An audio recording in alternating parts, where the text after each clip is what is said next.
యేసుక్రీస్తు నామములో అందరికీ వందనాలు. వాక్యంలోకి వెళ్దాం. ప్రేమ దేవుని బిడ్డలారా, ప్రతి ఒక్కరు బైబిల్ తీసినట్లయితే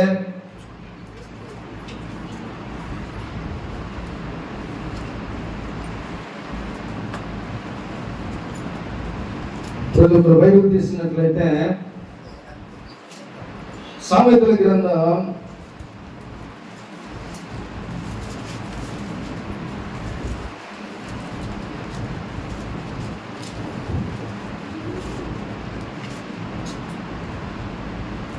16వ అధ్యాయం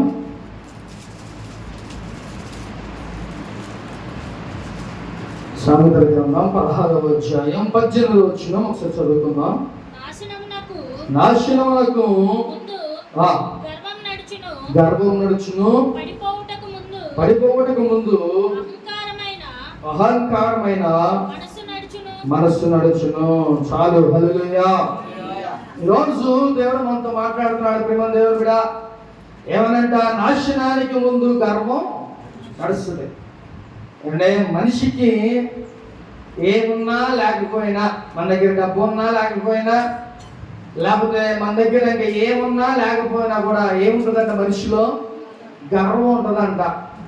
కానీ గర్వం అన్నిటికీ నాశనం. అదే నాశనానికి ముందు ఏం నడిచిద్దంట, గర్వం నడిచింది.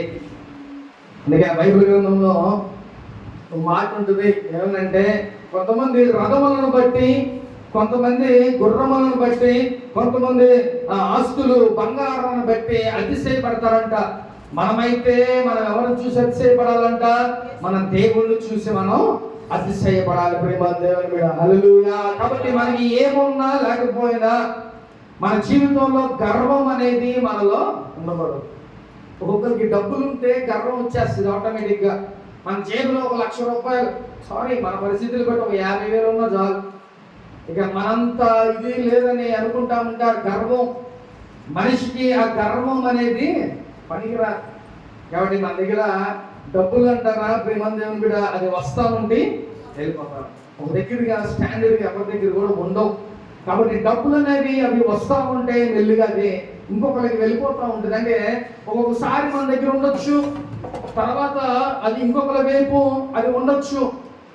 కాబట్టి ప్రేమ దేవుని మీద ఆ యొక్క డబ్బు అనేది ఎక్కడ కూడా శాశ్వతం కాదు.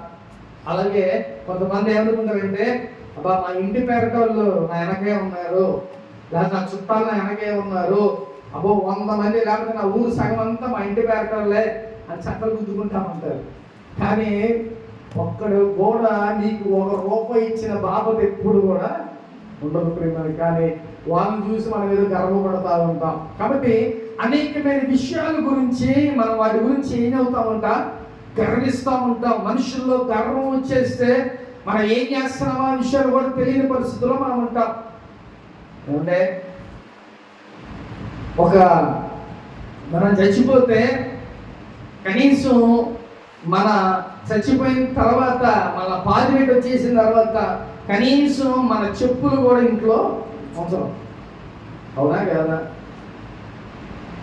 ఆఖరికి మన బట్టలు, నువ్వు వాడే ఏదైనా కూడా ఏముంచుకుంటారు తెలుసా? నువ్వు సంపాదించిన 10 రూపాయలు 10 రూపాయలు ఉంచుతారేమో, కానీ ఏంటంటే మన ఇంట్లో మన చెప్పులు, బట్టలు మనం చచ్చిపోతే అన్నీ తీసుకెళ్ళి భయపడేస్తారు. అంటే మనకి వాల్యూ లేదు. మనుషులైన మనకి వాల్యూ లేదు. ఒక మాట గుర్తుపెట్టుకోండి, నీలో ప్రాణం ఉన్నంత వరకే నువ్వు ఏదైనా చేయగలవు, నువ్వు ఎలాగైనా ఉండగలవు. అదే నువ్వు మంచితనంగా ఉన్నావు అనుకో, నిన్ను తలచుకొని ఏం చేస్తారంటే ఎప్పుడెప్పుడు అయ్యో వీడు ఉంటే బాగున్నది, అదే ఉంటే బాగుండేది అనే విషయాలు మాట్లాడుకుంటూ ఉంటారు. మంచితనంగా నీ గురించి మంచి అనేది మాట్లాడుకుంటూ ఉంటారు. ఏమంటే ఒక ఆవు చచ్చిపోయింది అనుకో, ఉపయోగపడింది. ఏమంటే తింటాయి, లేకపోతే నాకు గొడ్డు ఏదో ఒకటి చచ్చిపోతే ఉపయోగపడుద్ది. నువ్వు నేను చచ్చిపోతే దేనికి ఉపయోగపడతావా? దేనికి ఉపయోగపడతాం? మరి ఎందుకని మనకు అంత గర్వం ప్రేమ దేవుని బిడ్డ? మనం దేన్ని చూసి గర్వపడుతున్నాం ఒకసారి జ్ఞాపకం చేసుకో. అందుకనే సొలొమోను భక్తుడు అంటున్నాడు, నాశనములకు ముందు గర్వం నడుచును, పడిపోవుటకు ముందు అహంకారమైన మనసు నడిచిన ప్రేమ దేవుని బిడ్డ. హల్లెలూయా. కాబట్టి మనిషికి ఉండకూడదు ఏంటంటే గర్వం. దేవునికి నువ్వు ఒకవేళ పాపం చేయొచ్చు, లేకపోతే ఇంకొకటి చేయొచ్చు, అదన్నీ దేవుడు యాక్సెప్ట్ చేసి నిన్ను క్షమించి నేను ఆయన దగ్గరికి చేర్చుకుంటాము. కానీ నువ్వు గర్వించావా ఇక మామూలుగా ఉండదు. నువ్వు కింద పడిపోవడానికి నేను లేపేవాడు కూడా అప్పుడు ఉండడు. కాబట్టి ఈ మాట జ్ఞాపకం చేసుకో. గర్వం ఒకవేళ నీలో ఉంటే గర్వాన్ని నువ్వు తీసేసుకో. మన చేతులను మన జేబులలో ఒక 50,000 1,00,000 రూపాయలు ఉంటే ఇక మనంతటో లేరని అనుకుంటా ఉంటావు నువ్వు. అది ఎలాగుంటుందంటే కొద్ది నాళ్ళే, 4 రోజులు లేదా 2 నెలల్లో అదేమైపోద్ది అంట, ఖర్చు అయిపోద్ది. కానీ దేని చూసేది నువ్వు గర్వపడుతున్నావు, అది ఖర్చు అయిపోద్ది.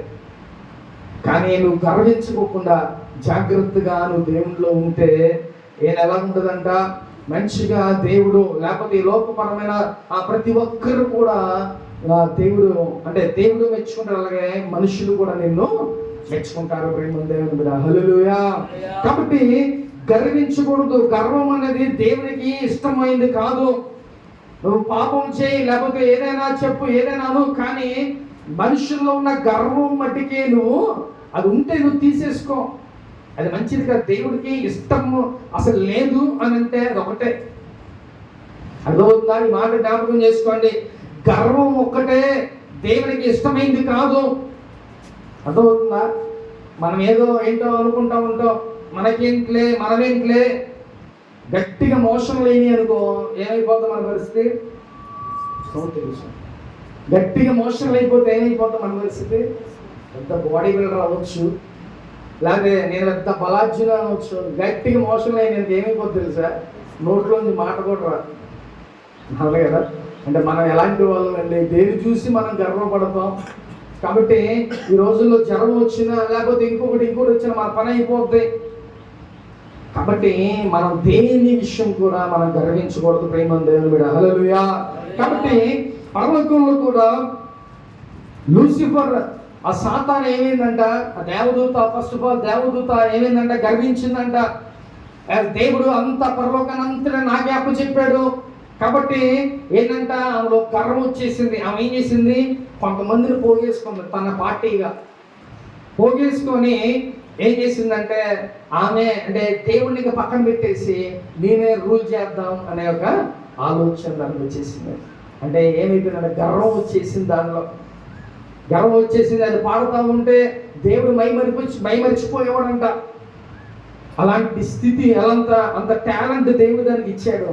ఆయన ఏమైపోయాడంట, నేను సంగీతం చేస్తుంటే, నేను పాట పాడుతుంటే దేవుడే మైమరిచిపోతున్నాడు. అంటే నా అంత టాలెంట్ ఎవరు లేరు, నేనే అంత రూల్ చేస్తే బాగుండు అని అనుకుని గర్వపడితే ఏం చేశాడు తెలుసా, దేవుడు ఒక్కసారి ఒక తన్నుదనేసరికి ఏమైపోయిందంట, అక్కడి నుంచి కిందకి వచ్చేసింది.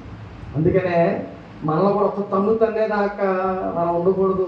మాట జ్ఞాపకం చేసుకుని ప్రేమ దేవుడా, మనుషులు ఏం చేయకపోవచ్చు, కానీ దేవుడు ఏం చేస్తాడంట, చూస్తాడు, మనం ఒక దెబ్బ కొడతాడమ్మా. చాలా జాగ్రత్తగా ఉండాలి ఆ విషయాల్లో. దేవుడు ఒకసారి మనం చూసి ఒక దెబ్బ వేస్తే మళ్ళీ ఆయన దగ్గరికే మనం వెళ్ళాలి, వేరే ఆప్షన్ లేదు మనకి. కాబట్టి మనం గర్వించుకోకుండా మంచిగా దేవునిలో మనం కొనసాగాలి. ప్రేమ దేవుని బిడ్డ. హల్లెలూయా. కాబట్టి ముందుగా ఏం నడిచిందంట, నీ నాశనానికి ముందు ఏం నడిచిందంట, గర్వం నడిచింది.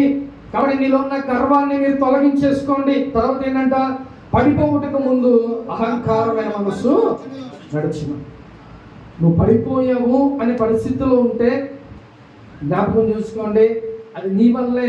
చాలామంది ఎవరు తెలుసా, పాస్టర్ గారు నేను ఏమి చేయలేదండి, అయినా నేను పడిపోయా, బేస్ తగ్గించిన, నేను ఇట్లా పడిపోయాను. ఒకవేళ నేను చేసే వ్యాపారంలో కానీ లేకపోతే ఇంకొక విషయంలో కానీ నేను పడిపోయా అనే పరిస్థితి కొంతమంది చెప్తూ ఉంటారు. దానికి ఏంటో తెలుసా, వాళ్ళు గర్వించారు ముందుగా, అందుకే ఏమైపోయారంట, పడిపోయారు. వాళ్ళు పడిపోయారు అని అంటే ముందుగా ఏమైందంట, వాళ్ళలో ఉన్న గర్వం ముందు వచ్చేసింది. దాని మూలనే వాళ్ళు ఏమైపోయారంట, పడిపోయారు. కాబట్టి నువ్వు ఆ నాశనానికి ముందు లేకపోతే నువ్వు పడిపోవటానికి ముందు నీలో ఏమొచ్చిందంట, గర్వం వచ్చేస్తుంది. ఆ గర్వాన్ని నీలోంచి తీసేసుకోండి. ప్రేమ దేవుడు. గర్వం మనకి మనుషులకి అంత మంచిది కాదు. దేవుడికి నచ్చనటువంటి ఆ మాట ఆ యొక్క గర్వం, ప్రేమ దేవుని బిడ్డ. హల్లెలూయా. కాబట్టి ఇక్కడ బైబిల్ గ్రంథంలో ఇద్దరు వ్యక్తులు మనం చూద్దాం. సుంకరి అలాగే పరిసయ్యుడు, వీళ్ళిద్దరంట ఏమయ్యారంట, ఇద్దరు ఒకసారి దేవాలయానికి వెళ్ళారు. దేవాలయానికి వెళ్తే పరిసయ్యుడు ఏం చేశాడంట, ఏమండి, పరిసయ్యుడు ఏం చేశాడంట, దేవా నన్ను క్షమించే అంటే కొద్ది దూరంగా, దేవుని ఆలయానికి కొద్ది దూరంగా ఉండి, ప్రభువా నీకు నేను నీ ముందు నేను చెప్పటానికి కూడా, లేకపోతే నీ ముందు నేను అనటానికి కూడా ఒక అర్హుడిని కాదు ప్రభువా, నేను అంత యోగ్యుడిని కాదు అని చెప్పి ఆయన ఏం చేస్తాడ, దేవుని ముందు తలంచుకొని కన్నీరు కాచి ఆయన ప్రార్థన చేస్తాడంట. కానీ సుంకరు ఏం చేస్తున్నాడంట, దేవుని ఆలయంలోకి వెళ్ళి, అయ్యా నేను ఉపవాసాలు ఉన్నా, నేను ఫ్యానులు కొనిచ్చా, నేను చైర్లు కొనిచ్చా, లేకపోతే ఇంకా సౌండ్ సిస్టాన్ని కొనిచ్చా అంటే తనలో ఏముందండి, గర్వం. నువ్వు ఒకవేళ సౌండ్ బాక్స్ కొనవచ్చు, లేకపోతే ఇంకోటి కొనవచ్చు, దేవుడు నిన్ను బతికుంచాడు ముందు, అది గొప్ప. అర్థమవుతుందా? నువ్వు ఇచ్చింది గొప్ప కాదు, లేకపోతే అది ఈక్వల్ దేవునికి ఆయన చేసే వాటికి ఇంటికి ఈక్వల్ కాదు. ప్రియమైన దేవుని బిడ్డ, ఆ మాట గుర్తుపెట్టుకో. దేవునికి ఏమిచ్చి కూడా మనం రుణం తీర్చుకోవాలి. ఏమిచ్చి కూడా అది మనకి ఈక్వల్ కాదు. నువ్వు ఏది చేసినా కూడా అది తక్కువే దేవుని విషయంలో. కాబట్టి ఆ యొక్క సుంకరు ఏమన్నాడంట, నేను ఉపవాసాలు ఉన్నానయ్యా, లేకపోతే నేను అది ఇచ్చా, ఇది చేశానని ఆయన గొప్పగా చెప్తున్నాడంట, నా ప్రార్థన ఆలోచించాను. కానీ పరిస్థితి ఏం చేస్తాడంట, దూరంగా నిల్చొని ఆయన చేశాడు.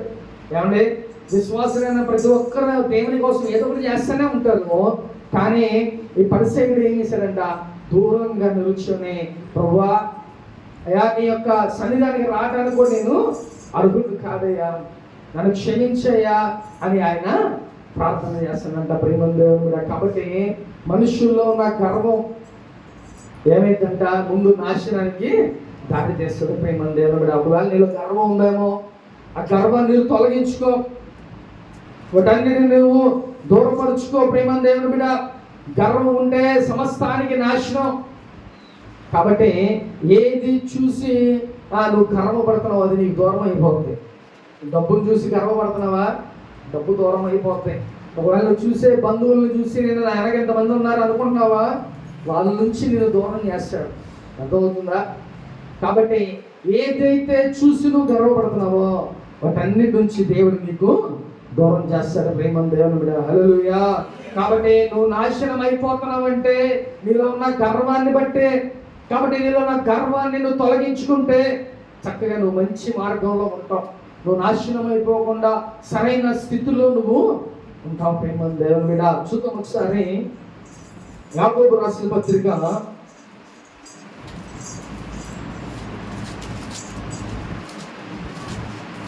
4వ అధ్యాయం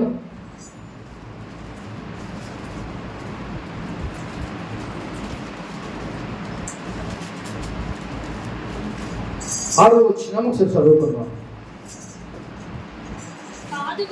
కాదు గాని ఆయన ఎక్కువ కృపనిచ్చును, అందుచేత దేవుడు అహంకారులను ఎదిరించి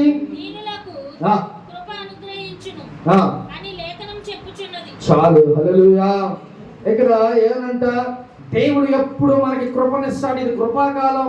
నువ్వు ఏ తప్పు చేసినా ఎలాగున్నా సరే దేవుని దగ్గరకు వచ్చి ప్రభువా నన్ను క్షమించు అని అంటే దేవుడు నీకు కృపనిస్తాడు.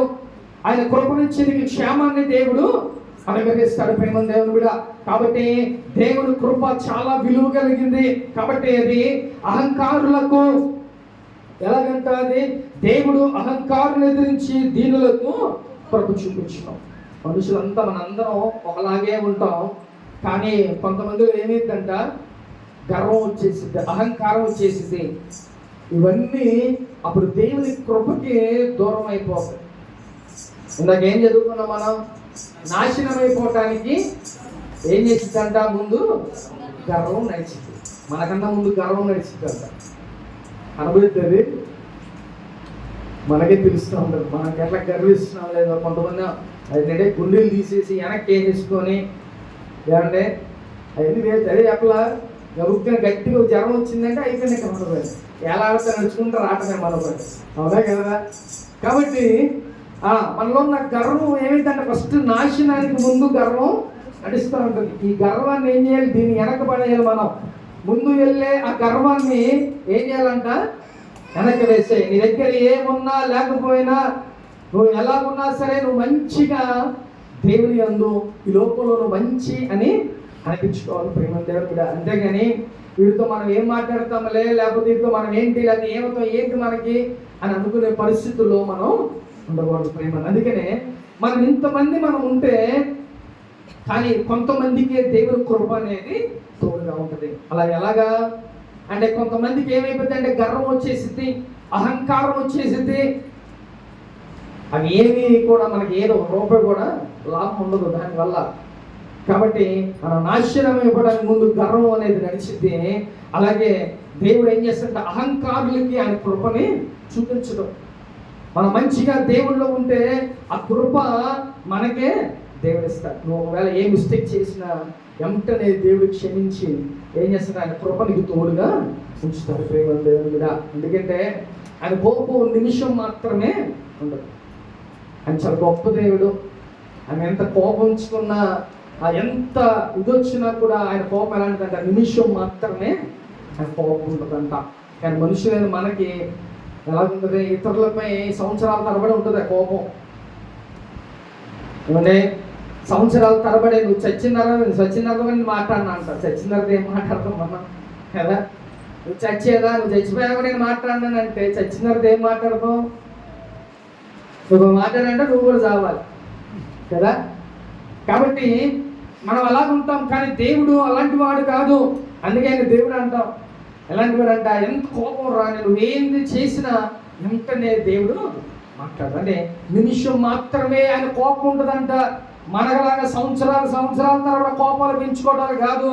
దేవుడి కోపం ఎలాంటిదంట, నిమిషం మాత్రమే. దేవుడు క్షమిస్తాడు. అయ్యో నా బిడ్డలు తప్పు చేశారు, మళ్ళీ వచ్చి నా దగ్గర క్షమాపణ అడిగారు కాబట్టి ఆయన క్షమించి మళ్ళీ నా దగ్గరికి చేర్చుకున్నాం.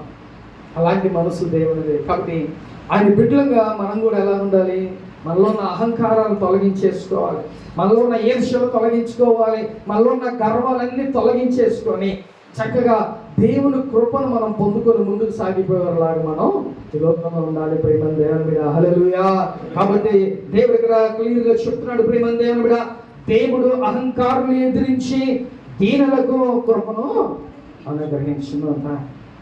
చక్కగా దీనులుగా దేవుని యందు చక్కగా నువ్వు దీనుడిగా ఉంటే ఆయన కృప నిరంతరం నీకు తోడుగా ఉంటుంది. దావీదు రాజు ఒక మాట అడుగుతాడు, ప్రభువా నీ కృపా క్షేమాలే నా వెంట వచ్చిన గాక అనగానే దేవుడు ఆమేన్ అని ఆయన కృపాక్షేమాలే అంటే ఆయన కృపాక్షేమాలు అంటే ఏంటంటే ప్రతి ఒక్కటి ఆయనకే వచ్చింది. అదొక ధనం అవ్వచ్చు, ఆరోగ్యం అవ్వచ్చు, లేకపోతే ఆహారం అవ్వచ్చు, ఇంకొకటి ఏదైనా కూడా ఆయన వెనకే ఆయన కృపను బట్టి ఆయనకి ఎప్పుడు చనిపోయేంత వరకు కూడా ఆయన కృపాక్షేమాలు ఆయన వెంట వచ్చింది. కాబట్టి కృప మీన్స్ ఏంటంటే దేవుడు ఉచితంగా ఫ్రీగా అవి ఇస్తాడు. అది వరాలు అవ్వచ్చు, లేకపోతే ఇంకొకటి అవ్వచ్చు, ఏదైనా సరే దేవుడు ఇచ్చేవన్నీ మనకి ఉచితం. ఒకవేళ మనిషి ఇస్తే ఏమైందంట, ఒక మనిషి మనకి డబ్బులు ఇచ్చాడు, ఏమైతే అది కృప ఇద్దా, ఏమైతే వెంటనే 6 రోజులు ఎరా బాబు ఎప్పుడెత్తావు ఈ మాట, అది కృపగా. అది దేవుడు ఇస్తే ఫ్రీ, అర్థమవుతుందా. అది నీకు వరాలు అవ్వచ్చు, లేకపోతే ధనం అవ్వచ్చు, ఇంకొకటి. ఆయన దేవుడు ఎలాగ ఇస్తాడా అంటే కొంతమంది సాక్ష్యాలు చెప్తా ఉంటారు, ఎవరో కూడా తెలియదయ్యా వచ్చి కొన్ని డబ్బులు ఇచ్చేసి వెళ్ళిపోయారు. ఇలాంటి సాక్ష్యాలు నేను విన్నా. అవి ఇచ్చేవా ఫ్రీ. అది దేవుని కృపను బట్టి అలాంటివి ఇస్తా ఉంటారు. ఒక ఆటో వ్యక్తి అంట, ఒక ఆటో డ్రైవర్ బ్రదర్ మనకు తెలిసిన ఆయన సాక్ష్యం చెప్తున్నాడు. ఆయనకి పిల్లల ఫీజు కట్టాలంట, ఏం చేయాలో తెలియట్లా, ఎవరిని అడగాలో తెలియట్లా. ఎవరిని అడిగితే ఇస్తామంటున్నారు కానీ ఇవ్వట్లేదంట.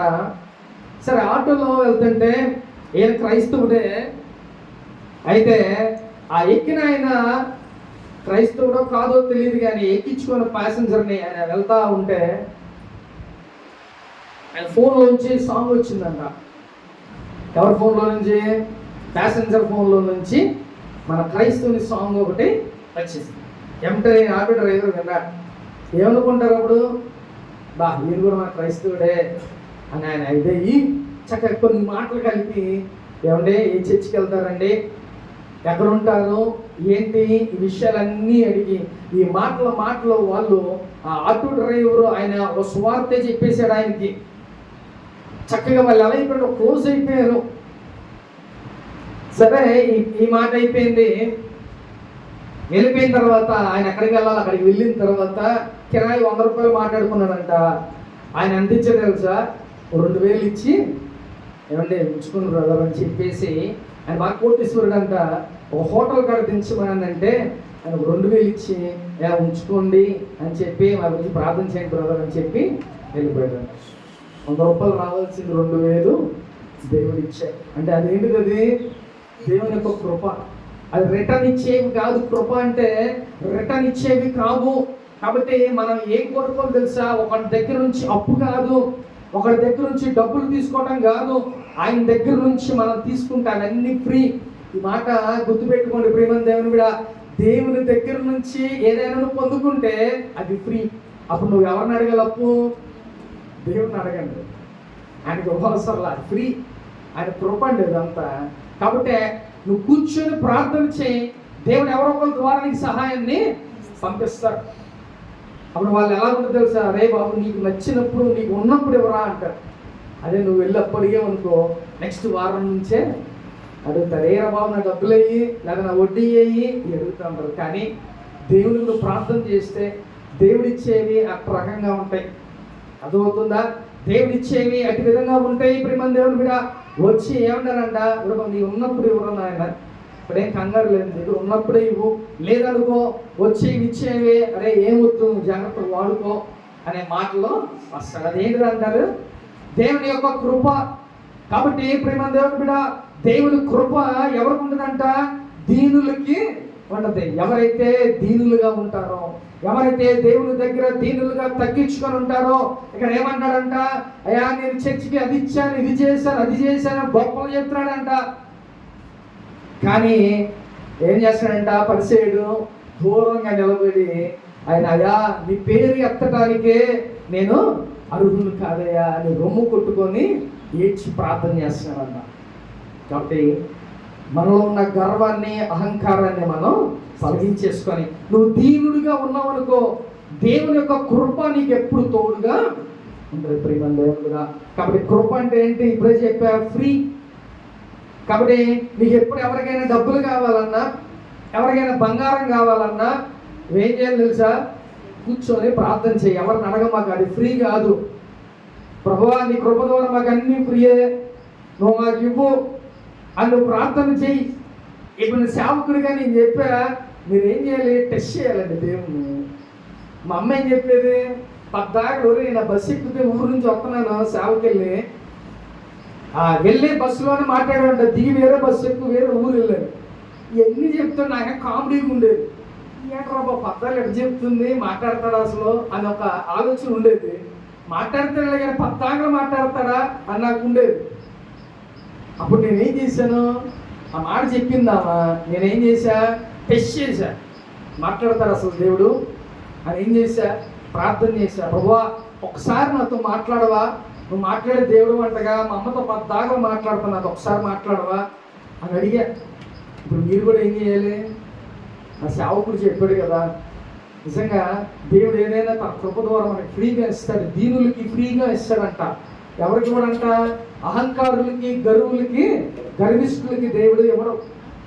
నువ్వు ఎంత మొత్తుకో, ఏం చేయి, నీకెవరు. కానీ ఎవరైతే దీనులుగా దేవుని దగ్గర ఉంటారో, నువ్వు అడిగితే చాలు, దేవుడు నీకు ఎక్కడి నుంచి సహాయాన్ని పంపిస్తాడు ప్రియమైన దేవుడే. కాబట్టి నేను అటు విధంగా మా అమ్మగారు చెప్పగానే అసలు దేవుడు నిజంగా మాట్లాడతాడా అని టెస్ట్ చేసి అడిగితే అడిగిన 2వ రోజే దేవుడు నాతో మాట్లాడడం మొదలుపెట్టాడు. కాబట్టి నేను అలాంటి వ్యక్తిని. ఏదైనా ప్రాక్టికల్గా నమ్మితే కానీ ఏదైనా చేయగలను. అంటే దేవుడు నమ్ముతా, కానీ మాట్లాడుతా పద్దాకలు మాట్లాడతాం ఏంటి అనే విషయాలు నాకు డౌట్ వచ్చి, నేను పద్దాకల నా ప్రార్థన అదే, నువ్వు మాట్లాడే దేవుడివే, నాతో ఎందుకు మాట్లాడో, మాతో మాట్లాడవా అని మాట్లాడేవాడిని, ప్రార్థన చేసేవాడిని. దేవుడు అలాగే నాతో మాట్లాడాడు. ప్రియమైన దేవుని బిడ్డ, ఇప్పుడు మీకు ఒక మాట చెప్తున్నా, మీకు డబ్బులు కావాలంటే దేవుని దగ్గర మోకరించి అడగండి. అర్థమవుతుందా? దేవుడే మీకు సహాయాన్ని పంపిస్తాడు. నువ్వు ఎవరి దగ్గరికి వెళ్ళవసరలా. ఒక మాట గుర్తుకోండి, ఎక్కడికైనా వెళ్ళినా కూడా వాళ్ళు మళ్ళీ మీకు అప్పు అడగాలని అడుగుతారు. అట్లా కాకుండా దేవుని దగ్గర నుంచి వచ్చేదైతే మీకు ఫ్రీ.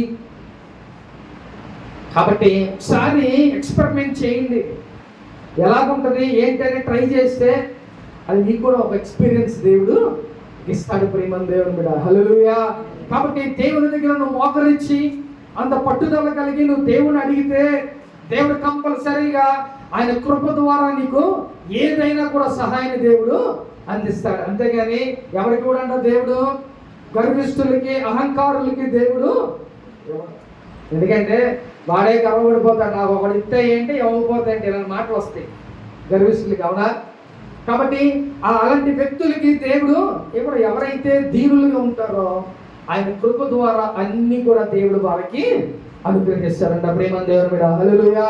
కాబట్టి మొట్టమొదటిగా ఏంటంట, గర్వించే వాడికి నాశనానికి ముందు ఏం నడిచిద్దంట, గర్వం నడిచిద్ది. అంటే ఇక్కడ పతనం అయిపోతున్నాడు అంటే ముందు గర్వం నడుస్తూ ఉంటుంది.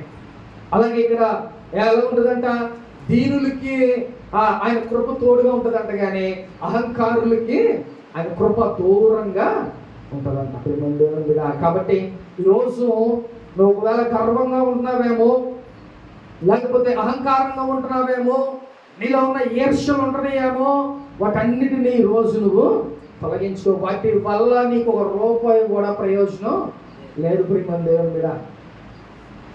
కాబట్టి నీ డబ్బును చూసో, నీ బలాన్ని చూసో, లేకపోతే నీ జనాంగాన్ని చూసో, లేకపోతే ఇంకొకటి చూసి నువ్వు గర్వపడ్డావా, వాటి నుంచి దేవుడు దూరపరుస్తాడు. మాట గుర్తుపెట్టుకోండి ప్రియమైన దేవుని కూడా. మళ్ళీ దేవుడు అధికంగా కూడా ఎవరిని ప్రేమించకూడదంట. అర్థమైందా? అధికంగా కూడా ఎవరిని ప్రేమించకూడదంట. నువ్వు అధికంగా నీ షర్టును ప్రేమించినా, లేకపోతే నీ భర్తని, భార్యని, లేకపోతే నీ పిల్లల్ని, ఏది అయినా సరే నువ్వు అధికంగా ప్రేమిస్తే దాన్ని దేవుడు దూరపరిచేస్తాడు. అర్థమవుతుందా? అంటే ప్రేమించమని నేను చెప్పట్లా, భార్య భర్తలు విడిపోనని చెప్తారేంటి ఎవరైనా. ప్రేమించండి, కానీ దేవుని కన్నా ఎక్కువగా మనం ప్రేమించుకోవాలి. అర్థమవుతుందా? కొంతమంది చర్చకొచ్చేటప్పుడే ఏం చేస్తారు భార్యలు, ఏంటయ్యా ఎంత లేటు, లేదా అదేంటి ఇదే, ఇవన్నీ మళ్ళీ ఈ ఓవర్ ఇవన్నీ ఇవి ఉండకూడదు. అర్థమవుతుందా? దేవుని కన్నా మనం ఎవరిని ఎక్కువగా ప్రేమించుకోవాలి. కాబట్టి ఇప్పుడు మన దేవుడా, దయచేసి మనలో ఏ గర్వాలు, ఈర్ష్యలు, అహంకారాలు ఏమైనా ఉన్నా అవి తొలగించుకోండి. ఎందుకంటే ఈ లోకంలో అలాంటి వాళ్ళని ఎలా లెక్క చేస్తారు ఎవరైనా? ఎవరు లెక్క చేయరు. నేను కూడా బాగా గర్వంగా ఉండేవాడిని దేవుడు రాకముందు. చిన్న లేదు పెద్ద లేదు, ఎవరిని పడితే వాళ్ళని కింద పైకి చూసేవాడిని, అవసరమైతే కొట్టే పరిస్థితిలో ఉండేవాడిని. అప్పుడు నన్ను చూసి ఏమయ్యేవాళ్ళు తెలుసా, భయపడేవాళ్ళు. అసలు ఈయనెందుకు రా బాబు మనం టచ్ చేయడం అనుకునేవాళ్ళు. కానీ ఇప్పుడు దేవుళ్ళకి వచ్చిన తర్వాత నాతో ఎక్కువ మాట్లాడడానికి వాళ్ళు ఇష్టపడుతున్నారు, నాతో ఎక్కువ ఉండాలని ఇష్టపడుతున్నారు, లేకపోతే ప్రార్థన చేయండి అని నా దగ్గరికి రావటం మొదలుపెట్టారు. కాబట్టి మనలో గర్వం ఉంటే మనకు అన్ని దూరం అయిపోతాయి. మనుషులు అవ్వచ్చు, డబ్బు అవ్వచ్చు, ఏదైనా కూడా దూరం అయిపోతుంది ప్రియమైన దేవుని బిడ్డ. కాబట్టి నీలో ఉన్న గర్వాన్ని నేను తొలగించుకో, నీలో ఉన్న అహంకారం నువ్వు తొలగించుకుంటే దేవుడు చక్కగా ఆయన కృపనికి ఎప్పుడు తోడుగా ఉంచుతారు ప్రియమైన దేవుని బిడ్డ. హల్లెలూయా. కాబట్టి చూద్దాం ఒకసారి 16వ అధ్యాయం సామెతల గ్రంథం 16వ అధ్యాయం 5వ వచనం చూద్దాం.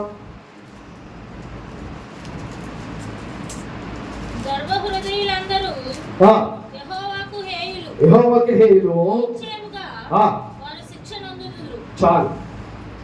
ఏనంట, గర్వ హృదయులందరూ యెహోవాకు హేయులు, నిత్యముగా వారు శిక్షణ అందుతారంట.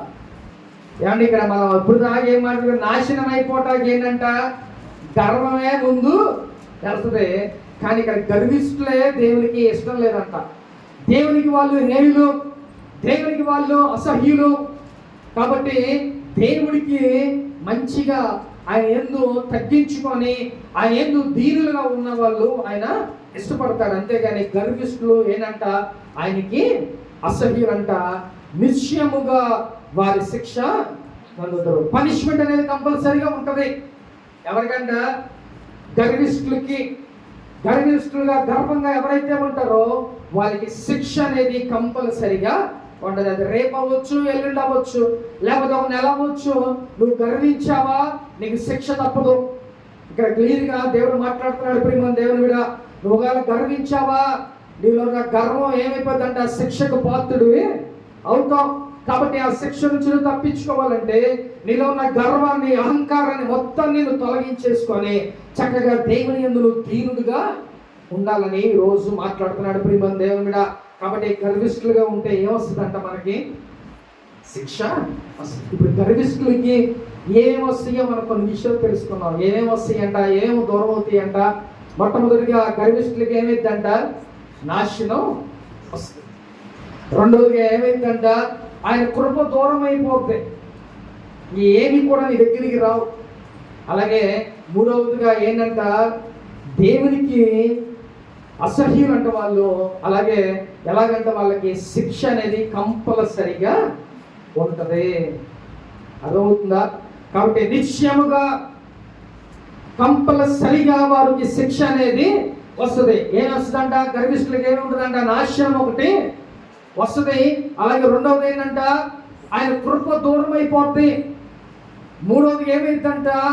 శిక్ష కంపల్సరిగా వాళ్ళకి వస్తుంది. ఇప్పుడు మీలో ఎవరైనా గర్విష్ఠులు ఉంటే, మీలో ఒకవేళ గర్వం ఉంటే, మీలో అహంకారం ఉంటే మాటలు గుర్తుపెట్టుకోండి. ప్రియమైన దేవుని బిడ్డ, నాశనమేగా. ఆ నాశనాన్ని మీరు చూడొద్దు. ఎందుకంటే ఇక్కడ దేవుడే మాట్లాడుతున్నాడు. గర్విష్ఠులు నాకు హేయులు, నిశ్చయముగా వారికి శిక్ష అనేది వస్తుందని దేవుడు మాట్లాడుతున్నాడు. కాబట్టి దేవుడు ఒకవేళ మనుషులు శిక్షిస్తే అది వేరు, లేకపోతే సాతాను శిక్షిస్తే వేరు. కానీ దేవుడే శిక్షిస్తే ఆ శిక్ష నుంచి ఎవరు తప్పించేవాడక లేడు. ప్రియమైన దేవుని బిడ్డ, కాబట్టి ఈరోజు దేవుడు గర్వంగా ఉండొద్దని ఈరోజు మాట్లాడుతున్నాడు. నీలో ఉన్న గర్వాన్ని తొలగించుకో, నీలో ఉన్న అహంకారాన్ని తొలగించుకో.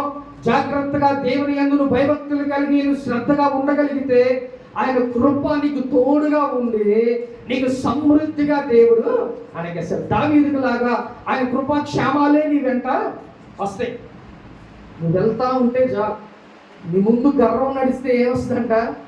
నాశనం వస్తుంది. కానీ నువ్వు వెళ్తా ఉంటే దేవునికి కృప నీకు తోడుగా ఉందనుకో, నువ్వు వెళ్తా ఉంటే వెనకన్నీ జరిగిపోతా ఉంటే నీకు ఏది కావాలో ఆల్రెడీ దేవుడు ప్రిపేర్ చేసేస్తూ ఉంటాడు నీ గురించి. అర్థమవుతుందా? నువ్వు వెళ్ళేసరికి నువ్వు ఏదైతే కోరుకుంటున్నావో, ఏదైతే ఆలోచన చేస్తున్నావో, ఈ ఆలోచన ఏమైందంట? దేవుని కృప నీకు తోడుగా ఉంటే నువ్వు వెళ్తా ఉండగానే ఆ వెనక కార్యాలు జరుపుకుంటా వస్తాయి. ప్రియమైన దేవుని బిడ్డ, హల్లెలూయా. కాబట్టి ఎంత గొప్ప దేవుడు ప్రియమైన దేవుని బిడ్డ. నువ్వు దేవునికి ఇష్టడుగా నువ్వు ఉండాలి. నీలో ఉన్న గర్వాన్ని నువ్వు తొలగించుకోవాలి. నీలో ఉన్న అహంకారాన్ని నువ్వు తొలగించుకుంటే ఎలాగుంటుందంట? దేవుని కృప ఎప్పుడు నీకు తోడుగా ఉంటుంది. ప్రియమైన దేవుని బిడ్డ, కాబట్టి ఈరోజు మనం ఇంట్లో అవ్వచ్చు, లేకపోతే మనం బయట అవ్వచ్చు, లేకపోతే సంఘంలో అవ్వచ్చు, ఎక్కడైనా కూడా నువ్వేమైనా ఎలా ఉండాలంట? మంచివాడిగా, మంచిదానిలాగా నువ్వు ఉండాలి. నువ్వు చూస్తే అసహించుకునేలాగా ఉండకూడదు. అర్థమవుతుందా? చక్కగా నీలో ఉన్న గర్వాన్ని తొలగించేసుకొని, నీలో ఉన్న అహంకారం తొలగించేసుకొని మంచిగా నువ్వు దేవుళ్ళు ఉంటే దీనుడుగా దేవుని దగ్గర ఉండాలని దేవుడు ఆశపడుతున్నాడు. ప్రియమైన దేవుని కూడా అంతేగాని దేవుణ్ణే ధిక్కరించేవారిలాగా, దేవుణ్ణే ఎదిరించేలాగా ఈ లోకంలో మనం ఉండకూడదు. ఎందుకంటే ప్రతీది సప్లై చేసేది, ప్రతీది మన నీడ్స్ అన్ని తీర్చేది ఆయనే. కాబట్టి ఆయన్నే మనం ధిక్కరిస్తే ఇంకా మనకి సహాయం అక్కడి నుంచి కూడా రాదు. ప్రియమైన దేవుని బిడ్డ, కాబట్టి ఆయన కృపతోడుగా ఉంటే చక్కగా మంచిగా దేవుడు నీ ప్రతి ఒక్కరి దేవుడి సహాయాన్ని అందిస్తాడు. ప్రియమైన దేవుని బిడ్డ, హల్లెలూయా. చూద్దాం ఒకసారి మొదటి యోహాను పత్రిక 2వ అధ్యాయం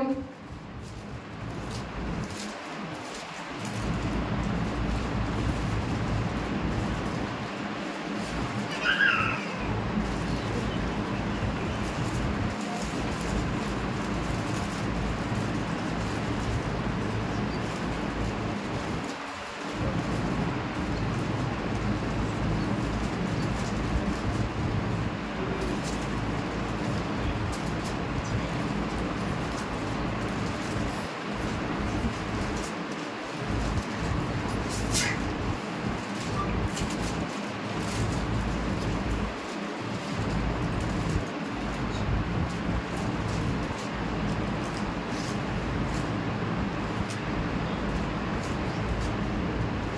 సరే, ఒకసారి సామెతలు చూద్దాం. సామెతల గ్రంథం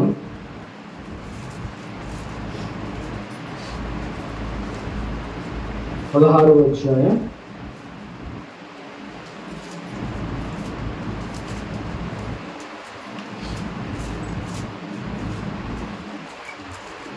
7వ వచనం చదువుతున్నాం. ఒకని ప్రవర్తన యెహోవాకు ప్రీతికరమునప్పుడు ఆయన వారి శత్రువులను సహా వారికి మిత్రులుగా చేయును. చాలు ప్రేమంగా. ఇక్కడ దేవుడు ఏం మాట్లాడుతున్నాడు? ఒకని ప్రవర్తన యెహోవాకి ప్రీతికరముగా ఉన్నప్పుడు ఏమైందంట? వారి యొక్క శత్రువుల్ని మిత్రులుగా మార్చేస్తాడంట. మాట ఆలోచించారా? అర్థమైందా ప్రేమందేవుని మీద? దేవునికి ఇష్టంగా ఉన్న వ్యక్తులతో వారికి దేవుడు ఏం చేస్తారంట? వారి శత్రువుల్ని మిత్రులుగా మార్చేస్తారంట. నీకు ఎవరైనా శత్రువులు ఉన్నారా? నువ్వు ఎవరితో ఉండాలి తెలుసా? దేవునికి ఇష్టంగా నువ్వు జీవించు.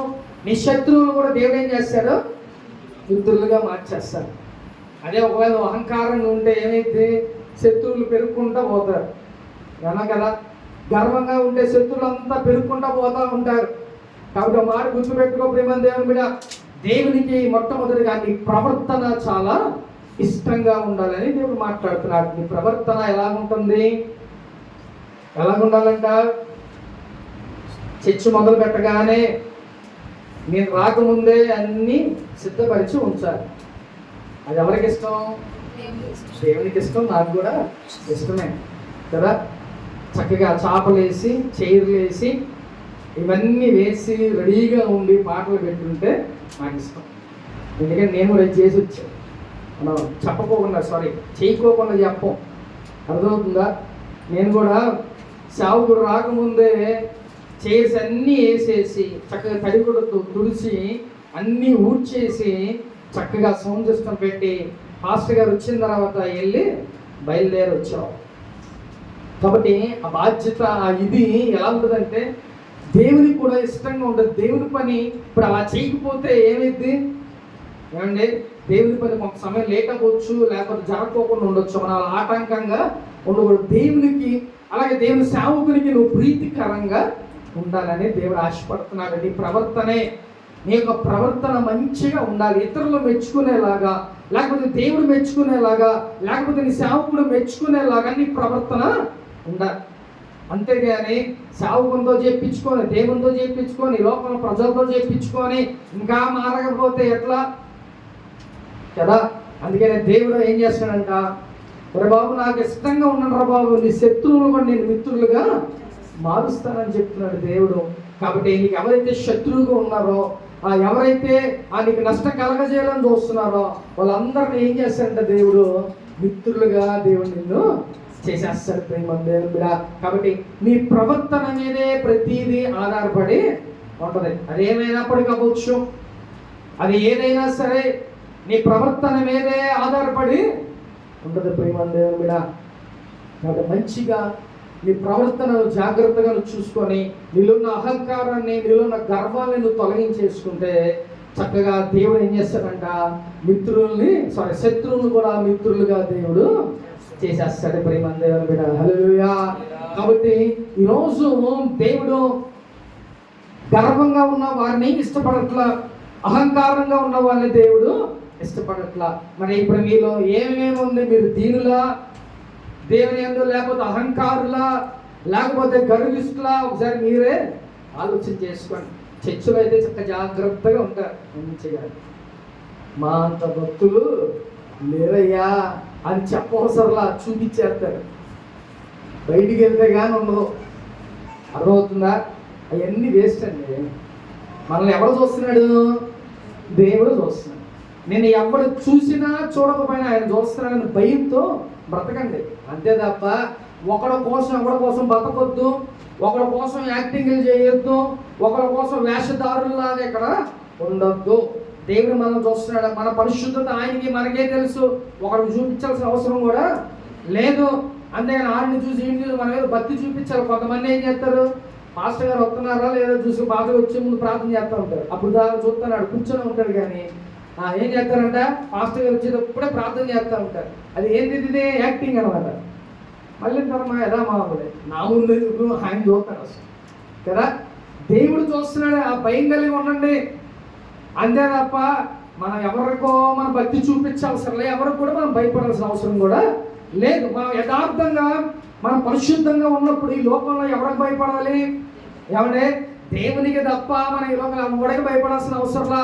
ఒకరి ముందు మనం భక్తి చూపించాల్సిన అవసరం లేదు, ఒకరి ముందు మనం యాక్టింగ్ చేయాల్సిన అవసరం కూడా లేదు. నువ్వు ఎలా బ్రతకాలో అలా బ్రతుకు, కానీ దేవునికి నీ ప్రవర్తన ఎలా ఉండాలంట? మంచిగా ఇష్టంగా ఉండాలి. ఈ మాట జ్ఞాపకం చేసుకోండి. దేవునికి నువ్వు ఇష్టంగా నీ ప్రవర్తన నీ క్రియలు అన్నీ కూడా ఇష్టంగా ఉన్నాయి అనుకో, అప్పుడు దేవుడు ఏం చేస్తాడు తెలుసా? నీ ఆపదల్లో నీకు తోడుగా ఉంటాడు. నీకు సహాయం అయితే దేవుడు నీకు ఎక్కడి నుంచి దేవుడు సహాయాన్ని పంపిస్తూ ఉంటాడు. లేకపోతే నీ శత్రువులు దేవుడు మిత్రులుగా మారుస్తాడు. ఇవన్నీ జరగాలనంటే యాక్టింగ్లు మానేయండి. చక్కగా దేవునిలో మీరు యథార్థంగా పరిశుద్ధులుగా దీనులుగా ఈ లోకంలో మీరు జీవించాలి. కాబట్టి ఇప్పుడు నువ్వు గర్వపడ్డావనుకో ఏమైతే తెలుసా? నాశనమే. ఏదో ఇంకోటి ఏమీ లేదు. ఏమంటారంట? తన కోపమే తనకి.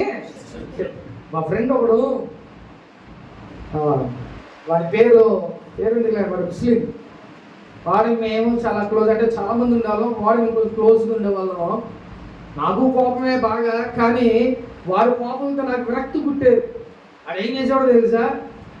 ఇంట్లో ఉండి వాళ్ళ నాన్న ఏం చెప్తే కోపానికి ఏం చేసాడు, ఏదో ఒకటి తీసుకొని ఇంట్లో టీవీలు పగలగొట్టేయటం, లేకపోతే అద్దాలు పగలగొట్టేయటం, లేకపోతే ఇంకొకటి పగలగొట్టేస్తా ఉండేవాడు. సరే పగలగొట్ట ఓకే సంతోషం. తర్వాత ఇప్పుడు ఆ టీవీ చూడాలి, ఏం చేయాలి? అందుకే ఏమంటారు తెలుసా? తన కోపమే తనకి శత్రువు. మనకే నాశనం. ఎవరికి కోపం వచ్చిందని నీకే నాశనం, వేరే వాడికి ఎవరికి ఉండదు. కానీ వాళ్ళ నాన్న ఎంత బాగా చూసుకునేవాడు. అదే అతి గారాభం ఏమైపోతుందంట? నాశనానికి మూలమైపోతుంది. కాబట్టి వాడు ఏం చేశాడంటే మొత్తం మరగొట్టేసాడు. తర్వాత ఏమయ్యేది? వాళ్ళు ఆ టీవీ చూద్దామన్నా ఉండేది కాదు. వాడికే అది నష్టం. కాబట్టి మన ప్రవర్తన చాలా జాగ్రత్తగా ఉండాలి ప్రియమందిరా. కానీ వాళ్ళ నాన్న ఏం చెప్పాడు తెలుసా? అయ్యా ఆడికి కోపం కానీ చాలా మంచోడు అయ్యా. అంటే చూడండి వాళ్ళ నాన్న అంత మంచోడు, అన్ని పగలు కొట్టినా ఏం చేసినా మా ఏమన్నా తెలుసా? వాడు కొంచెం కోపం ఆయన చాలా మంచోడు అని అంటారు.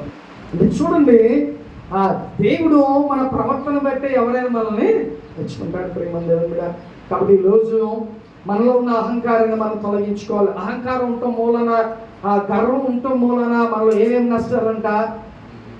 ఏమండి, మనకి నాశనానికి దూరం అయిపోతాం, నాశనానికి వెళ్ళిపోతాం, ఇంకెవరు మనం కాపాడేవాడు ఉండడు. అలాగే ఏమైందంట? ఒకవేళ నీకంటూ అహంకారం గర్వం ఉంటే ఏమైందంట? దేవుని యొక్క కృపకి నువ్వు దూరం అయిపోతావు. దేవుని కృప మనకు తోడుగా ఉంటే నీకన్నీ కూడా దేవుడికి పంపిస్తూ ఉంటాడు. నువ్వు వెళ్ళే మార్గంలో అవసరాలు ఉంటే నువ్వు తలుచుకొని నువ్వు వెళ్ళే టైంలోనే దేవుడు నీకు సహాయాన్ని పంపిస్తూ ఉంటాడు ప్రియమందిరా.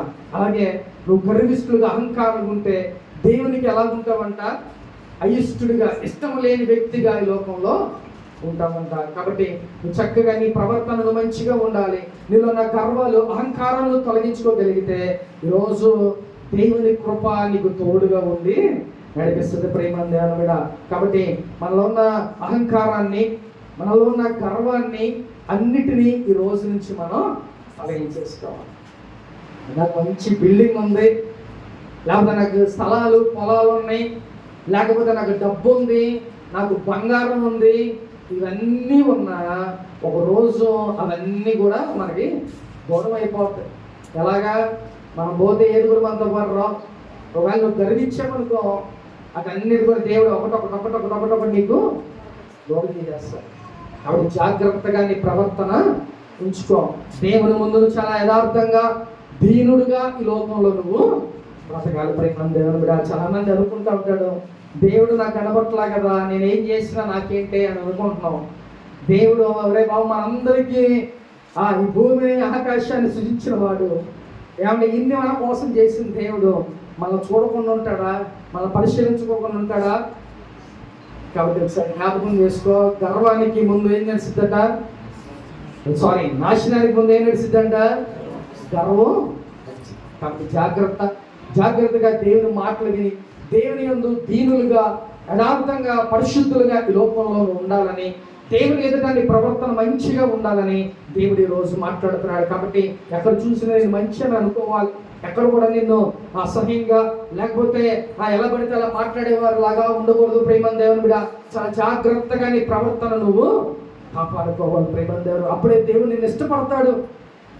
లేకపోతే సేవకుడు ఇష్టపడతాడు, లేకపోతే నీ ఇరుగు పొరుగు వారు, లేకపోతే నీ చుట్టుపక్కల వాళ్ళందరూ నిన్ను ఇష్టపడతాడు. ప్రేమ దేవుని బిడ్డ, అయ్యో వాడు ఉంటే బాగుండే, వాడిని మిస్ అవుతున్నాం మేము, లేకపోతే వాడు మేము మిస్ అవుతున్నాం అనే మాటలు రావాలి. కానీ వాడెందుకురా బాబు, లేకపోతే ఆమె ఎందుకురా నాన్న అనే మనం అనిపించుకోకూడదు. ప్రేమ దేవుని. కాబట్టి ఈరోజు నీలో ఉన్న ఏదైనా గర్వం ఉంటే, నీలో ఉన్న ఏ అహంకారం ఏదైనా ఉంటే దయచేసి అన్ని తొలగించేసుకొని దేవుని ఎదుటిగా దీనులుగా మనం ఉండాలని సేవకుడిగా తెలియజేస్తున్నాను. హల్లెలూయా. ఆత్మ చెప్పుచున్న మాట చెవుగల వినుగాక. ఆమేన్. అందరూ మోకరించండి, ప్రార్థన చేసుకుందాం. అందరూ